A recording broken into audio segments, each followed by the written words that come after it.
Hello बच्चों, स्वागत है आप सभी का आपके अपने यूट्यूब चैनल पे। तो बच्चों, आज मैं आप लोग को इस वीडियो के माध्यम से हिंदी का बहुत ही महत्वपूर्ण मॉडल पेपर लेके आया हूँ, जो कि यह मॉडल पेपर लगातार बोर्ड के पेपर में आ रहा है।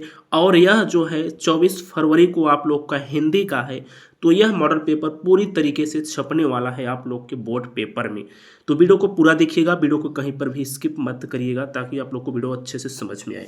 तो चलिए हम वीडियो स्टार्ट करते हैं। इसमें आप लोग को प्रश्न के साथ मैं उत्तर भी बताऊंगा इस मॉडल पेपर में, ठीक है। तो जैसा कि आप लोग देख रहे हैं, मॉडल पेपर का जो टाइटल है 302 डीवी है, ठीक है। ये मॉडल पेपर लगातार जो है आ रहा है, previous years last years papers में लगातार पूछ रहा है। तो मैं सोचा क्यों ना एक बच्चों को इस पर दिया जाए बना के। तो आप लोग जो है ये हिंदी का होने वाला है, ठीक है। हिंदी का मॉडल पेपर है और इसमें आप लोग को कुछ यहाँ पे प्रश्न है जो कि पढ़ लेना है। पेपर में आप लोग को ऐसे दिया रहेगा, इसको पढ़ लेना है, ठीक है। तो चलिए मैं अब आप लोग को काम की बात करता हूँ यहाँ पे।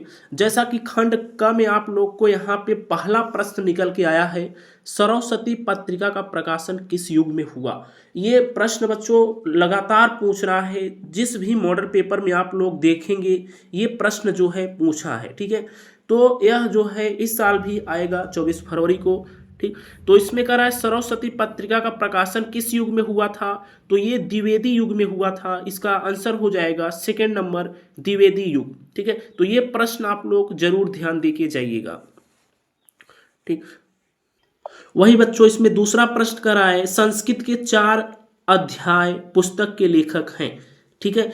तो ये है मेरे रामधारी सिंह दिनकर जी, जो कि संस्कृत के 4 अध्याय इन्होंने पुस्तक को लिखा था, रामधारी सिंह दिनकर जी। अब वहीं पे मेरा अगला प्रश्न है, ये सब प्रश्न बच्चों एक एक नंबर में पूछा जाएगा, ठीक है। बोर्ड के पेपर में एक एक अंक में पूछा जाएगा। अगला प्रश्न है रामचंद्र शुक्ल द्वारा लिखा गया निबंध कौन सा है। तो मैं बता दूं ये कविता क्या है, ठीक है। कविता क्या है, ये रामचंद्र शुक्ल द्वारा लिखा गया एक निबंध है। अब आप लोग का अगला प्रश्न है आजाद शत्रु किस विधा की रचना है। तो जो मेरा आजाद शत्रु है ये नाटक विधा की रचना है। किसकी विधा की रचना है दोस्तों, नाटक विधा की यह जो है एक रचना है। नेक्स्ट है मेरा अज्ञेय की रचना है, जो कि शेखर एक जीवनी जो है मेरे अज्ञेय की रचना मानी जाती है, ठीक है। अब वही देखिए मेरा अगला प्रश्न है कबीरदास प्रमुख कवि हैं, किस धारा के कबीरदास प्रमुख कवि माने जाते हैं। तो निर्गुण काव्य धारा के कबीरदास प्रमुख कवि माने जाते हैं। सगुण काव्य धारा के, ठीक है, तो किस में माने जाते हैं, निर्गुण काव्य धारा के कबीरदास प्रमुख कवि माने जाते हैं। अगला प्रश्न मेरा कह रहा है बिहारी लाल ने प्रमुख रूप से किस छंद में रचना की है। तो इन्होंने पूरी जो है अपनी दोहा में इन्होंने रचना की है। बिहारी लाल ने अपनी दोहा में जो है रचना की है, ठीक है। नेक्स्ट है नौका विहार कविता का संबंध किस नदी से है। तो ये मेरा गंगा नदी से है। किस नदी से है, गंगा नदी से नौका विहार कविता का संबंध मेरा मिलता है। नेक्स्ट है प्रयोगवादी काव्यधारा के कवि हैं। प्रयोगवादी काव्यधारा के कवि कौन से माने जाते हैं, गिरजा कुमार माथुर को माना जाता है, जो कि प्रयोगवादी काव्यधारा के कवि हैं। तो चलिए अब हम अगला प्रश्न देखते हैं। अब मेरा अगला प्रश्न है इसमें आंसू काव्य के प्रथम रस है, ठीक है। आंसू काव्य के प्रधान रस है, सॉरी यहाँ पे है प्रधान रस है। तो कौन सा रस है इसमें, आंसू काव्य में प्रधान रस कौन है, वीर रस है, ठीक है। इसमें वीर रस है। अब इसमें मेरा तीसरा प्रश्न पूछा है, जो कि 10 अंक में ये प्रश्न पूछे जाते हैं, गद्यांश आएगा, ठीक है। प्रश्न तीसरा मेरा गद्यांश पूछा जाएगा। अब गद्यांश क्या होता है, गद्यांश आप लोग को जो पुस्तक होती है, बुक होती है, उसमें से स्टोरी आप लोग पढ़े होंगे या पढ़ाते हैं आप लोग को टीचर लोग, उसी में से कुछ पैराग्राफ देगा, उसी में से आप लोग को प्रश्न पूछा जाता है, उसी में से आप लोग को 10 नंबर मिल जाता है, फ्री मिल जाता है नंबर। इसमें कोई आप लोग को ज़्यादा पढ़ने की आवश्यकता नहीं होती। तो राष्ट्र का तीसरा अंग जन की संस्कृत है, ये कह रहा है, ठीक है। इसको आप लोग अच्छी तरीके से पढ़ना है। अगर आप लोग किताब पढ़े रहेंगे, बुक को रीड कैरी किए रहेंगे, तो आप लोग पहचान लेंगे इसके लेखक कौन है, ठीक है। इसके लेखक कौन है, पाठ का नाम क्या है, ये आप लोग को आवश्यकता होती है। देखिए इसमें प्रश्न पूछा जैसे पाठ का शीर्षक और लेखक का नाम लिखिए। तो आप लोग ये स्टोरी को पढ़े रहेंगे तो अच्छी तरीके से कर लेंगे। इसके लिए आप लोग को 10 नंबर मिला जाएगा, ठीक है। तो इसको आप लोग बुक को अच्छी तरीके से रीड कर लीजिएगा, क्योंकि आप लोग को इसमें से 10 नंबर मिले जाएंगे। अब ठीक उसी प्रकार से गद्यांश हो गया, उसी प्रकार से मेरा क्या आता है, पद्यांश आता है। यहाँ पे देख पा रहे हैं चौथा नंबर प्रश्न, ठीक है। पद्यांश पर आधारित निम्नलिखित प्रश्नों के उत्तर दीजिए। ये भी 10 नंबर के आज रहा है। इसमें भी आप लोग को बुक को अच्छी तरीके से रीड करना होगा, ठीक है। बुक को रीड करके ताकि आप लोग को नंबर मिल जाए, फ्री ऑफ कॉस्ट मिल जाता है। इसमें आप लोग को ज़्यादा पढ़ने की आवश्यकता नहीं पड़ती। अब देखिए वही प्रश्न 5वां में आप लोग का पूछा जाएगा, किसी एक लेखक का साहित्यिक परिचय देते हुए उनकी प्रमुख कृतियों का नाम लिखिए। तो इसमें जो जो लेखक काफ़ी महत्वपूर्ण लेखक हैं, काफ़ी लगातार आ रहा है बोर्ड के पेपर में, उन्हीं लेखक का मैं यहाँ पे जिक्र किया हूँ और उन्हीं लेखक का जो है इस पेपर में भी जिक्र किया गया है।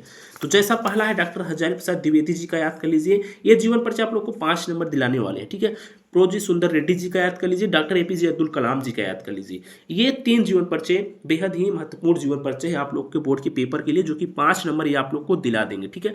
तो जीवन परिचय आप लोग को कत्ते नहीं छोड़ना है, इसको अच्छी तरीके से पढ़ के जाना है। 3 लोग का, डॉक्टर हजारी प्रसाद द्विवेदी, प्रोजी सुंदर रेड्डी, डॉक्टर एपीजे अब्दुल कलाम का, इनमें से किन्हीं एक का अच्छे तरीके से तैयार करके जाइएगा।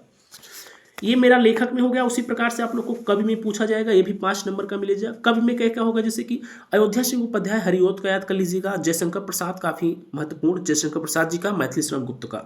तो आप लोग जयशंकर प्रसाद जी का अच्छे तरीके से याद कर लीजिए, क्योंकि जयशंकर प्रसाद जी का हर साल जो है पेपर में या किसी भी पेपर में उठा के देखिए, उनका जो है पूछा रहते हैं, जीवन परिचय पूछा जाता है। ये भी 5 नंबर का पूछा जाएगा।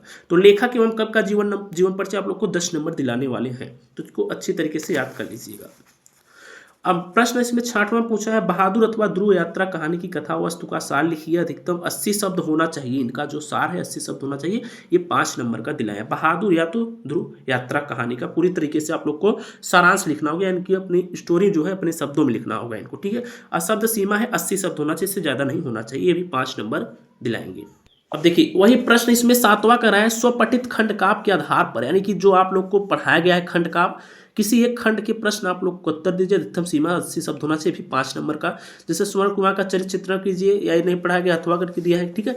जो भी आप लोग को पढ़ाया गया होगा उसमें आप लोग को इनका चरित्र चित्रण करना है। 5 नंबर ये मिलेंगे आप लोग को इसमें, ठीक है। तो ये देख लीजिए आप लोग पूरी तरीके से। अब जैसे खंड का ख में आ जाइए, इसमें 8वां प्रश्न पूछा है गद्यांश। संस्कृत में आप लोग को गद्यांश यहाँ पे लिखना होगा, ठीक है। जो संस्कृत में आप लोग को गद्यांश देना है, एक का संदर्भ सहित हिंदी में अनुवाद करना है, यानी संदर्भ सहित इनका हिंदी में अनुवाद भी करना होगा। ये आप लोग को दिलाएंगे 7 नंबर, ठीक है। ये आप लोग को कितना दिलाएगा, 7 नंबर दिलाएगा। तो इसको अच्छी तरीके से आप लोग तैयार कर लीजिए। संस्कृत का जो है सारांश आप लोग को बुक के पीछे जो है, हिंदी के बुक के पीछे आप लोग को दिया रहता है, इसको जो है अच्छी तरीके से पढ़ लीजिएगा। अथवा करके 2 दिया रहेगा, 1 करना होगा आप लोग। अब वही नेक्स्ट है, इसमें श्लोक में से किसी एक का संदर्भ सही। देखिए संस्कृत में गद्यांश आएगा या श्लोक आएगा, ठीक है। तो इन दोनों को तैयार कर लीजिए, गद्यांश श्लोक, ये भी 7-7 नंबर का आएगा। संस्कृत में आप लोग को हिंदी में उसका अनुवाद भी करना है, और श्लोक का किसी एक, इनको भी, श्लोक को भी हिंदी में आप लोग को अनुवाद करना होगा। ये भी 7 नंबर का पूछा जाएगा। अब देखिए यहाँ पे 9वां प्रश्न है, मुहावरा और लोकोक्तियों में से किसी एक का अर्थ लिखकर वाक्य में प्रयोग कीजिए, ठीक है। इनका अर्थ लिख के आप लोग को वाक्य में प्रयोग करना है। यहाँ पे कुछ मुहावरे जो है बहुत इंपॉर्टेंट मुहावरे हैं जो कि पूछा है यहाँ पे, ठीक है। ये 2 नंबर दिलाएंगे आप लोग को। जैसे अक्ल का दुश्मन हो गया, इसको देख लीजिएगा। गागर में सागर भरना, हाथ पीले करना, मुंह फुलाना, ठीक है। ये सारे जो है मुहावरे को आप लोग पढ़ के जाइएगा। अब प्रश्न 10वें में आप लोग को संधि विच्छेद पूछेगा। इसमें आप लोग को सही संधि विच्छेद चयन करना है। जैसे पुस्तकालय का संधि विच्छेद क्या होगा, तो इसका जो पुस्तक धन आलिए कुछ इस प्रकार से देगा, तो इसको आप लोग तैयार कर लीजिए। पुस्तकालय जैसे हो गया, विद्यालय जैसे हो गया, ठीक है, रमेश हो गया, ये सब इंपॉर्टेंट जो है संधि विच्छेद है, इसको देख लीजिए आप लोग। अब नेक्स्ट प्रश्न है, इसमें आप लोग को पूछा जाएगा विभक्ति और वचन पूछा जाएगा। जैसे विभक्ति और वचन यहाँ पे कौन कौन के इंपॉर्टेंट है, जैसे आत्मनि का रामा का कर लीजिएगा, ठीक है। आत्मनि, राम, पठान, पठत, ये सब इसको याद कर लीजिए। विभक्ति व वचन पूछा जाता है। यहाँ पे आत्मनि पूछा गया, हमें विभक्ति और वचन क्या है, ठीक है। तो जो भी है आप लोग इसको देख के करिएगा, क्योंकि ये भी आप लोग को कितने नंबर दिलाएंगे, 1 नंबर का आता है ये। अब नेक्स्ट अगला प्रश्न है 11 नंबर, निम्नलिखित शब्द युग्मों का सही अर्थ चयन करके लिखिए, ठीक है। इसका जो है कुछ शब्द युग में ये देगा, इसको आप लोग सही अर्थ में लिखना होगा। जैसे अविराम, अभिराम, ठीक है। अविराम का क्या होगा, अभिराम क्या, ये दोनों अलग अलग है, ठीक है। तो इनका अलग अलग जो है अर्थ भी होगा, तो इसको आप लोग अच्छे तरीके से करिएगा, 1 नंबर दिलाएंगे, ठीक है। जैसे स्वर्ण और स्वर्ण, ठीक है, इसको देख लीजिएगा। और जैसे यहाँ पे नेक्स्ट है, निम्नलिखित शब्दों में से किसी एक शब्द के 2 सही अर्थ लिखिए, ठीक है। 2 नंबर पूछा जाएगा। किसी एक शब्द का 2 सही अर्थ आप लोग को लिखना हो, जैसे कर्ण, काल, अर्क, अर्क, ठीक है। इसका एक जो है आप लोग को सही अर्थ लिखना है, 2 नंबर का आएगा, ठीक है। ये नेक्स्ट जैसे निम्नलिखित वाक्यों में से किसी एक शब्द का सही चयन करके लिखिए। जो जीता न जा सके, इसमें आप लोग को लिखना होगा क्या होगा, ठीक है। ये भी आप लोग को 1 नंबर दिया जाएगा। अब जैसे देखिए इसमें पूछा है, इसी कला निम्नलिखित में से किन्हीं 2 वाक्यों को शुद्ध करके लिखिए, ठीक है। वाक्य शुद्ध करना है, इसमें आप लोग को 2 नंबर, इसमें कुछ सेंटेंस जो है अटपटा दिया है, मिल नहीं रहा है, तो इसको आप लोग को सीधा करना है, ठीक है। सही क्रम में व्यवस्थित करना है, इसको 2 नंबर का दिया जाएगा। अब देखिए यहाँ पे कुछ वीर रस या लक्षण अलंकार वगैरह दोहा छंद पूछा जाता है, ठीक है। ये 2-2 नंबर का आता है, 2, 2, 4, 2, 6 नंबर यहाँ आप लोग को मिलेंगे।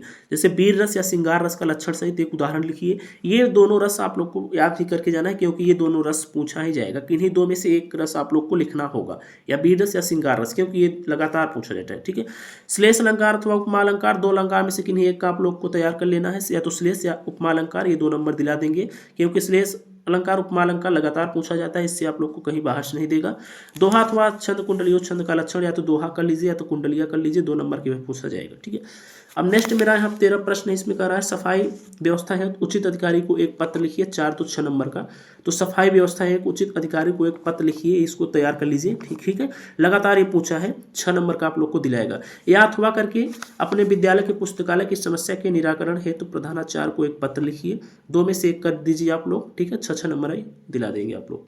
अब देखिए आप मेरा लास्ट प्रश्न है 14 प्रश्न, निम्नलिखित विषयों में से किसी एक पर अपनी भाषा शैली पर निबंध लिखिए। कह रहा है अपनी भाषा शैली पर, ठीक है। इसको याद नहीं करना है, इसको आप लोग को याद नहीं करना है, आपको पूछा है अपनी भाषा शैली पर, ठीक है। तो अपनी भाषा शैली पर यानी कि अपने शब्दों में लिखना है। ये 7, 2, 9 नंबर का पूछ जाएगा, ठीक है। अपने शब्दों में लिखना है इसको। जैसे भारतीय किसानों की समस्या और समाधान क्या है, जीवन में खेल का महत्व क्या है, जीवन में पर्यावरण की आवश्यकता, ठीक है। ये आप लोग अपने शब्दों में लिखना है, इसको आप लोग को 7, 2, 9 नंबर का पूछा जाएगा, ठीक है। तो ये रहा आप लोग का हिंदी का मॉडल पेपर। जो भी बच्चे कमजोर वर्ग के हैं, अभी तक हिंदी में कुछ भी नहीं पढ़े, ठीक है, इसको यह मॉडल पेपर फैलाइए, विस्तार पूर्वक भेजिए, इसको दोस्तों के साथ शेयर करिए, क्योंकि यह मॉडल पेपर जो है बहुत ही इंपॉर्टेंट मॉडल पेपर है, जो कि इसी मॉडल पेपर से लगातार पेपर जो है छप रहे हैं। तो मैं कहता हूँ आप लोग वीडियो को ज़्यादा शेयर करिए, वीडियो पसंद आए तो वीडियो को लाइक भी करिए। अगर आप लोग चैनल पर नए हैं तो चैनल को सब्सक्राइब करके जाइए। मिलेंगे नेक्स्ट वीडियो में। जय हिंद, जय भारत।